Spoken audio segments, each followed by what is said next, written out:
So here's part 2 of the suspension video for my 128, where we are going to address the front end ride height. So I am actually going to put the car up on the lift, pull the wheel off, and we'll take a look at the strut coil assembly. Okay, with the wheel off, we get a better look at the strut assembly, right? Your typical strut with a coil on it. And I'm actually going to be cutting a whole bunch off this thing. You can see the seat where it is, right? So here's the end of the coil sitting in the seat here.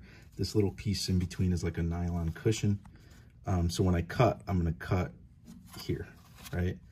Depending on where. So if I was going to cut 2 coils off, I'd cut right here. This would sit where this end is currently sitting. I actually switched sides on this because I already did the passenger side, little trial and error to figure out how much coil I have to cut. So first attempt, I took 2 coils off. So I cut right here and it lowered the car substantially, but there was still a 3.5-inch wheel gap.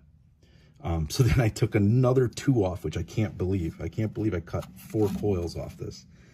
And that's what I'm going to do to this side, which kind of reiterates that this whole assembly needs to be removed, because if you're cutting that many coils off, we're messing up everything. And that, there's not enough that's a lot of travel to take out of the absorber itself. Up here is see this rubber like donut?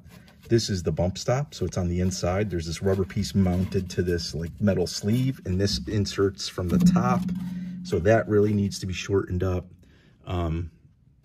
It's just cutting that much out of this assembly is basically taking a lot of the functionality out of it. So I will replace this with a more proper solution, whether it's going to be X19 rear struts or some sort of coilover assembly. I've been doing a little research and trying to source where I'm going to get my replacement. But like I said, in the meantime, let's cut. And the fact that this assembly is that shot, I really don't care that I'm cutting it, from a originality or preservation point of view. So to remove the strut, before I go there, a couple tips on cutting coils off of anything, right? You need to be careful, because these coil springs, even though the car is up in the air and there's no weight on the wheels, this spring is under tension, right? It's not loose. Some cars, especially if they already have lowering springs, when you get the car up, you could just like wiggle the spring around and it's not under load. This is under load, right? Because it does not wiggle, which means there is energy stored in these coils right now, which creates a problem if I was just going to come in here with a Sawzall, a reciprocating saw, or, a grinding wheel with a cutoff wheel and just start cutting right here. If I were to cut this, right, when the cut goes through, the top section here, which is under load, is going to expand rapidly. It's safe in that it's not going to go shooting anywhere because it's being retained by the inner strut. But, if you're cutting that and you're holding it like this or something, or, your fingers in here, when that goes to rapidly expand, you could definitely get pinched, and that's going to ruin your day.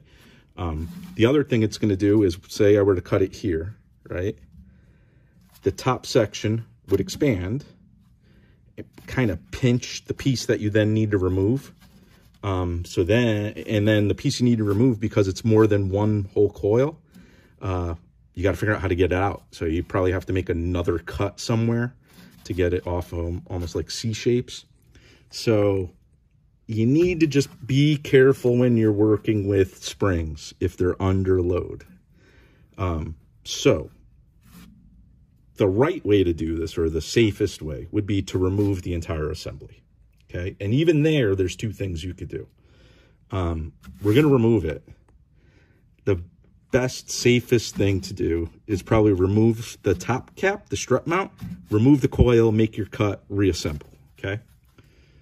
In the middle, like say you don't want to really remove that strut mount on top, but you get the whole assembly off, would be to use a spring compressor, right? Spring compressors. compress the section you intend to keep, make the cut, right? And then make the additional cuts you need to remove the section that you don't want, and then undo the compressor and reinstall. So the first part to remove the strut, pretty simple. There's these two 17mm bolts holding the lower part of the strut to the knuckle, and then there's three 10mm there's the three 10mm nuts holding the top of the assembly into the car.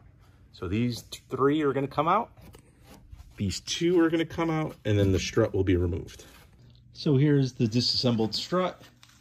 Again, I used those external spring compressors to compress the spring as I removed it, so it didn't go shooting anywhere.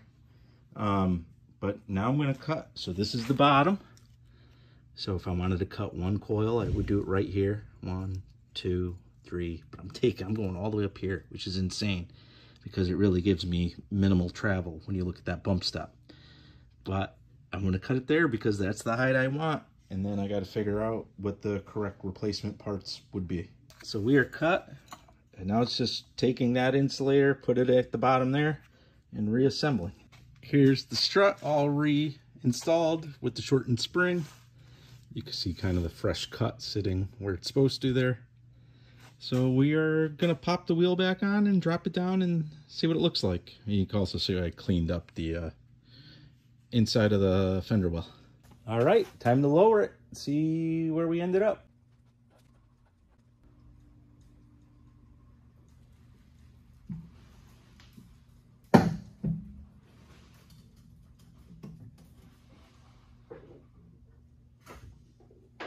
So there it is, and I love it. So here it is on the ground. I just sat the hood back on the car and the grill to just get a better look of where we ended up. All right, so if you remember, the rears came out like that in the first video, and the fronts are sitting basically at the same height, and they look great. So I pulled the 128 out of the bay a little bit just to get a better look at the car. And I like the direction this thing is headed. So the stance is, I think where I want it. I'm definitely going to have to come up with a longer term solution for the front so it's functional. Suspension wise, I have been doing some research this morning, so I think we're making progress there. I have a couple more exterior mods I'm going to do, but generally speaking, that's kind of, I'm happy with where it's at. I have an event I think I'm going to prepare this car for, and that's why it's going to stay kind of with the patina, because that's one of the themes of the event that we're going to be entering it into. So stay tuned. We have a lot more to come with this thing, including really getting it running properly. Like, subscribe to the channel, and stay tuned.